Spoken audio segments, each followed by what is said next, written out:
Hey everyone, Erick Stakelbeck here. Today on the Newscast, Israel's Arab neighbors are saying more and more that they want to cooperate with the Jewish state. This was unthinkable 10, even 5 years ago. So, why the sudden change of heart?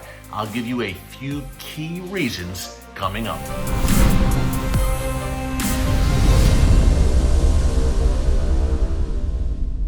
Hey folks, Erick Stakelbeck here. Welcome to the Watchman Newscast, coming to you once again from our alternate Watchman set. We're still getting some work done on the usual Watchman set. Hopefully we will be back there soon, but I have to say some people commented that they like the brick background, so who knows, maybe we will keep it. Lots to talk about today, some fascinating developments in the Middle East. Before we get into it, I just want to encourage you to subscribe to the Watchman News channel right here on YouTube, and be sure to click the notification button so you get alerts every time a new video is posted here on YouTube. Our newscast every Tuesday and Thursday, plus clips from our 30-minute weekly Watchman television show, which you can see on TBN Fridays, the Fox Business Network every Sunday. They are also posted right here on YouTube, so subscribe. Okay, let's get into it. A fascinating speech given yesterday by a top Arab official from the United Arab Emirates, and to a Jewish audience, no less. The American Jewish Committee held a virtual forum or summit, and one of the speakers, I'm reading off my laptop here, the Minister of State for Foreign Affairs for the United Arab Emirates, Anwar Gargash, quote, this is the Times of Israel reporting on this event, reiterated his view that the decades-long Arab boycott of Israel has not yielded the desired results, you think?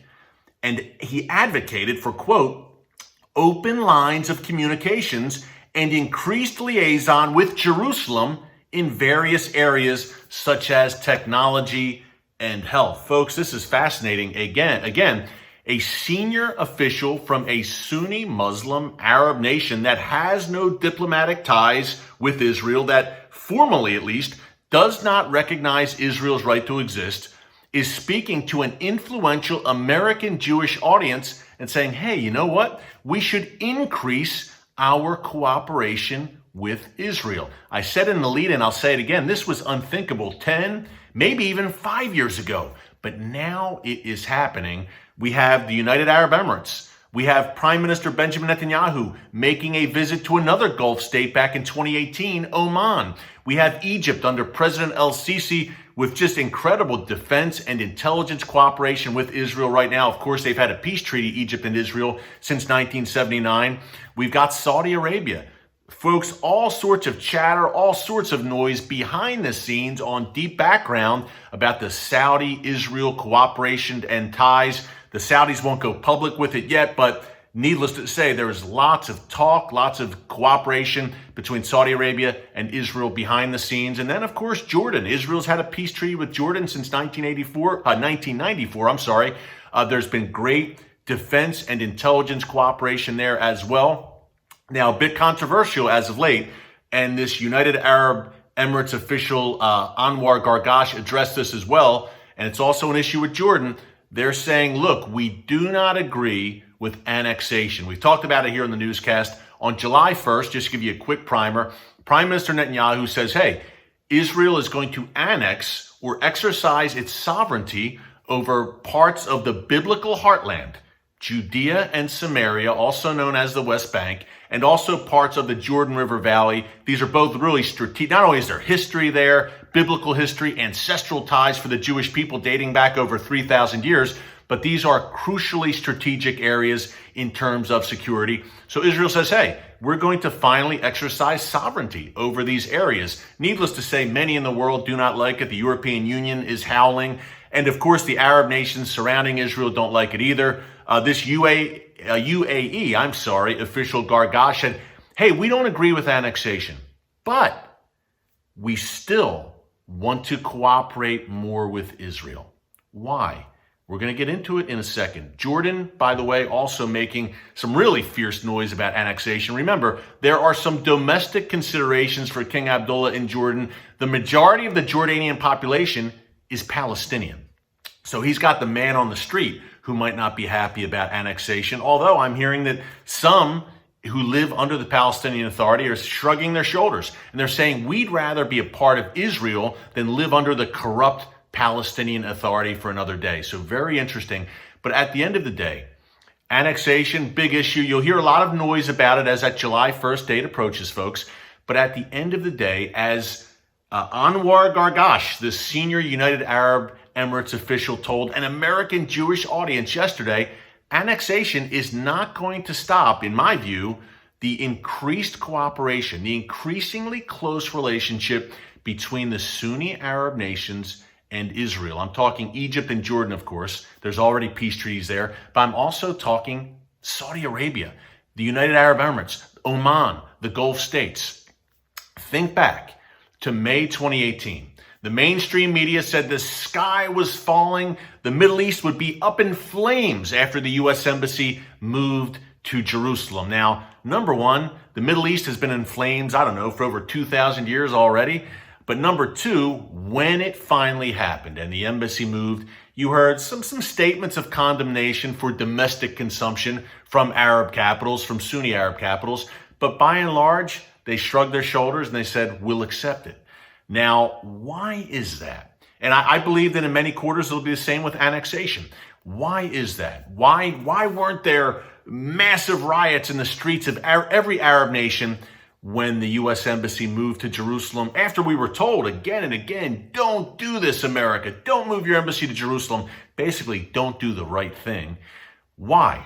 Why was there peace, and why is there even closer cooperation in the 2 ensuing years? A few reasons.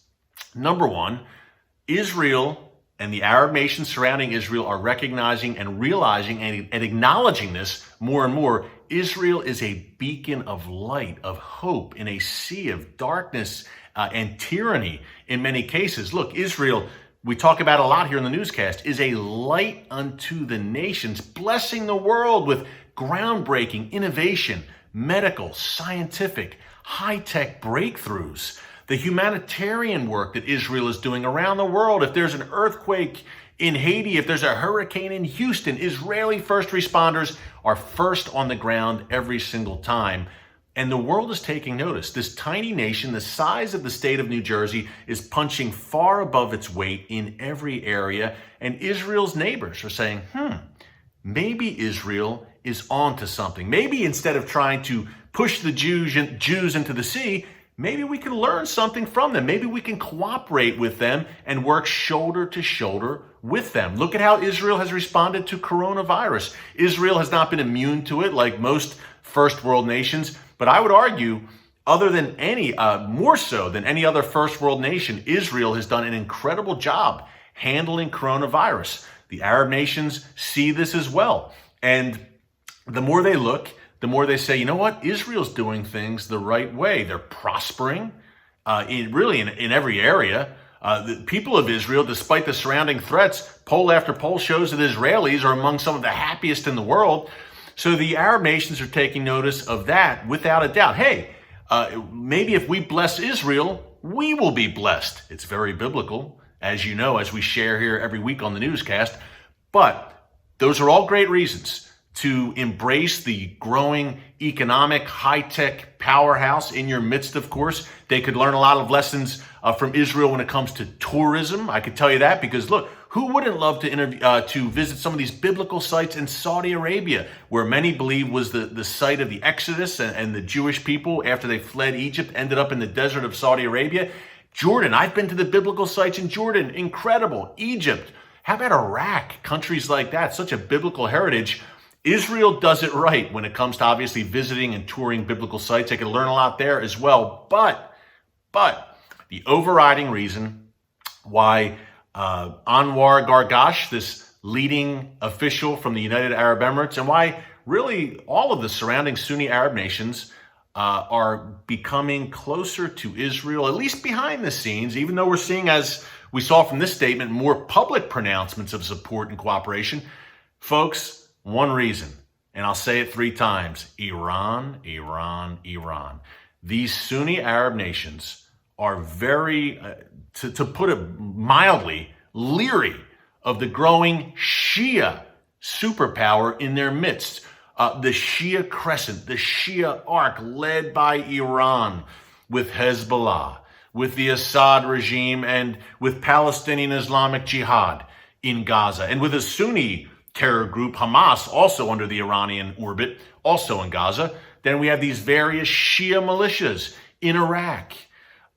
Even from Afghanistan and Pakistan, we see these Shia Iranian-supported militias flooding into the Middle East. Hey, Iran effectively controls 4 Arab capitals: Baghdad in Iraq, Sana'a in Yemen. How about Beirut in Lebanon and Damascus in Syria? So, this is a regime with bad intentions, obviously. It's a regime that's driving for a nuclear bomb, obviously. It's a regime that exports terror around the world, including in the region. So put yourself in the Saudi shoes. Back in September, Iran launched missiles at Saudi oil facilities and shut off a chunk of the world's oil supply for the better part of 24 hours. This was an insane attack, premeditated, missiles launched from Iran against Saudi Arabia and to Saudi Arabia. That's right across the Gulf, Iran, right across the Persian Gulf into Saudi Arabia. And then to Saudi Arabia's immediate south, you have Yemen, where the Houthis, another Iranian proxy, are running wild and launching rockets and missiles into Saudi Arabia from the south. So there's a situation between the Saudis and Iran. Iran wants to dominate the Islamic world, and Mecca and Medina are in Saudi Arabia. Do the math. Then you have the situation for Jordan. Look, Jordan looks to its north. It sees Syria, where Iran and Hezbollah are firmly planted. It looks to the east. It borders Iraq, again, where Iran is firmly planted along with some very dangerous proxies. So there goes Jordan and what they're thinking right now. Then you look at the Gulf states, obviously the UAE, Oman, right across the Gulf, very close proximity to Iran and Iranian missiles. They have the largest missile stockpile in the Middle East, and they're driving again for nuclear weapons. Common sense there. And lastly, Egypt. Egypt, always the most influential Arab nation historically. Hey, Iran, I've reported on this on the Watchman TV show. I've been on the Red Sea in the flesh reporting on this. Iran would like to have a foothold in the Red Sea. That's right, at Egypt's doorstep. So, in a day and an era when common sense is not so common, the Sunni Arab nations are exercising pure common sense to get closer to Israel. They see this hostile, growing Iranian superpower in their midst, at their doorstep, surrounding them.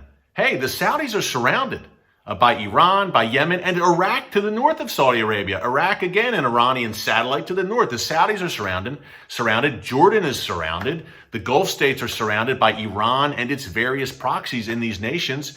And Egypt, look, the Red Sea is right there. Egypt's a stone's throw. So they look at Israel and say, you know what? Wow, Israel is strong and secure. Israel stands up to the Iranian regime. Israel continues to strike Iran and Hezbollah in Syria and in Lebanon. Israel has drawn a red line. They've acknowledged that Iran is an existential threat, and they're doing something about it. And in a region where the strong horse is respected, Israel is seen as a strong horse by its Sunni Arab nations. So that, folks, is the main reason why they are drawing closer to Israel. Yes, they love Israel's breakthroughs in technology, economy, health, everything else. They'll be blessed as they draw closer to Israel. But at the end of the day, this is existential for these Sunni Arab nations. I think back to 2011, I met with an Arab defense official at an embassy in D.C., and I went in to talk about the rise of Al-QAEDA in the region. Remember, this is 2011. Al-QAEDA was really still at a peak then. And we ended up, this Arab defense official, turned the conversation very quickly, not to Al-QAEDA, but to Iran and Hezbollah. That was 9 years ago, folks. That shows you the mindset 9 years ago among Sunni Arab nations. They saw this coming. They were worried about this growing Shia superpower of Iran, led by Iran, Hezbollah, 9 years ago. So that gives you a window certainly into what they are thinking today, because I can assure you, Iran is a whole lot stronger, despite a lot of internal troubles in Iran that we've talked about here on the newscast. In many ways, they are much stronger than they were, certainly more well-armed, more well-equipped, more blustery, and more confident than they were 9 years ago. So the moral of the story and the end game here is that these are fascinating, momentous times in the Middle East, and things are happening so rapidly, it can be hard to keep up. But continue to pray for the peace of Jerusalem. Israel is well positioned not only to be a light to the nations, to the world, stepping into their biblical destiny as laid out in the book of Isaiah, but to be a light unto the nations for their immediate Arab neighbors. Wouldn't that be an amazing thing? You know, Isaiah 19 talks about a day that's coming, a highway that will go from Syria through Israel into Egypt, and that God will bless all three nations. Man, in these difficult times in which we are living, tell me that is not a blessed hope to look forward to. So, perilous times, but Bible times, and good things are coming. So let's hang in there because God still sits on the throne. Hey, quick thing before I leave, remember to register for our QFI virtual summit. That's June 28th to the 30th. That's Christians United for Israel. The virtual summit, all-star lineup, and you can enjoy it from the comfort of your living room online. Millions around the world, I believe, will be logging on the 28th to the 30th to see Ambassador Nikki Haley, Benny Gantz, the Israeli defense chief, Ambassador David Friedman, the U.S. ambassador to Israel, Ron Dermer, the Israeli ambassador to the United States, Fox News host Mark Levin, syndicated talk radio host Dennis Prager, many, many more. So be sure to register for our virtual summit. Until next time, thanks for joining us here on the Newscast. God bless you, and remember, never hold your peace.